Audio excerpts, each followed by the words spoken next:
పెళ్ళైనా పండగైనా వేడుక ఏదైనా పట్టు చీరల ప్రత్యేక వేదిక వారాహి సిల్క్స్.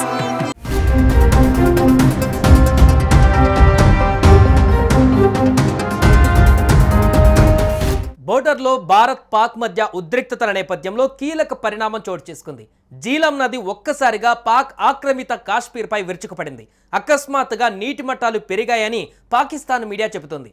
పాక్ అధికారులకు ఎలాంటి సమాచారం ఇవ్వకుండా భారత్ వైపు నుంచి నీటిని విడుదల చేసినట్లుగా పాక్ ఆక్రమిత కాశ్మీర్ పీఓకేలోని స్థానికులు ఆరోపిస్తున్నారు.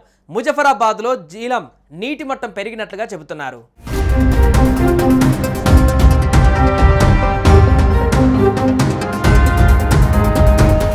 పహల్గామ్లో ఇటీవల జరిగిన ఉగ్రవాద దాడి దృష్ట్యా సింధు జలాల ఒప్పందాన్ని దాటవేయడానికి భారతదేశం తీసుకున్న వ్యూహంలో ఈ చర్య భాగమని పాక్ ఆరోపిస్తోంది.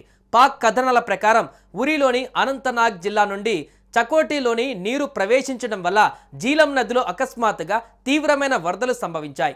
దీంతో స్థానిక ప్రజలు భయాందోళనకు గురయ్యారు. పాక్ ఆక్రమిత కాశ్మీర్లోని ముజఫరాబాద్కు అధికారులు వరద హెచ్చరికలు జారీ చేశారు.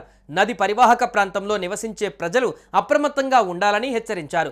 పరిస్థితి ప్రమాదకరంగా మారడంతో హట్టియన్ బాలా ప్రాంతాలలో అత్యవసర పరిస్థితిని ప్రకటించారు. స్థానిక పౌరులు సురక్షిత ప్రాంతాలకు తరలి వెళ్లాలని ఆదేశించారు. చకోటీ సరిహద్దు నుంచి ముజఫరాబాద్ వరకు జీలం నది ఒడ్డున నివసించే ప్రజలు నీటి మట్టం గణనీయంగా పెరగడంతో వరదలు వచ్చే ప్రమాదం ఉందని ఆందోళన వ్యక్తం చేస్తున్నారు. 20 నుంచి 30 అడుగుల ఎత్తున నీళ్లు ప్రవహిస్తున్నాయని 1990 దశకం తర్వాత ఈ స్థాయిలో వరద రావడం ఇదే మొదటిసారని స్థానికులు చెబుతున్నారు. సింధు ఒప్పందాన్ని నిలిపివేస్తామని భారత్ నిర్ణయం తీసుకున్న తర్వాత ఈ పరిణామం జరగడం విశేషం.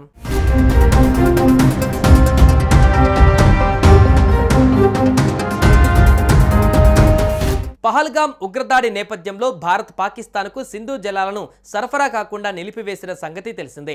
అసలే నీటి కొరతతో అల్లాడిపోతున్న పాకిస్తాన్కు భారత్ నిర్ణయంతో పెద్ద ఎదురు దెబ్బ తగిలింది.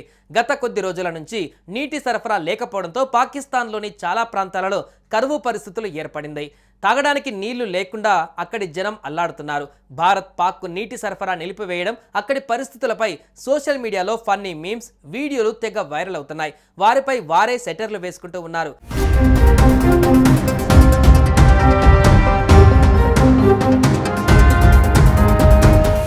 అయినా పాకిస్తాన్ మేకపోతు గాంభీర్యం మాత్రం వీడడం లేదు. ప్రస్తుతం పాకిస్తాన్లో ద్రవ్యోల్బణం విజృంభిస్తుంది. నిత్యావసర వస్తువుల ధరలు ఆకాశాన్ని అంటుతున్నాయి. వంట నూనె నుంచి పాలు, పెట్రోల్ వరకు అన్ని సామాన్యుడికి అందనంత ఎత్తులో ఉన్నాయి. లీటర్ పాల ధర 150 రూపాయలు, లీటర్ నూనె 500 దాటేసింది. దేశ ఆర్థిక పరిస్థితి ఇంతలా దిగజారితే మరోవైపు పాకిస్తాన్ మాత్రం భారత్పై ఎదురుదాడికి దిగుతుంది.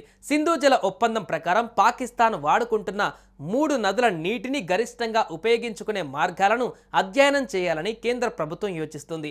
1960 సింధు జల ఒప్పందం పైన భవిష్యత్తు చర్యలను చర్చించడానికి హోంమంత్రి అమిత్ షా అధ్యక్షతన శుక్రవారం జరిగిన ఉన్నత స్థాయి సమావేశంలో ఈ ప్రతిపాదనను ముందుకు తెచ్చారు.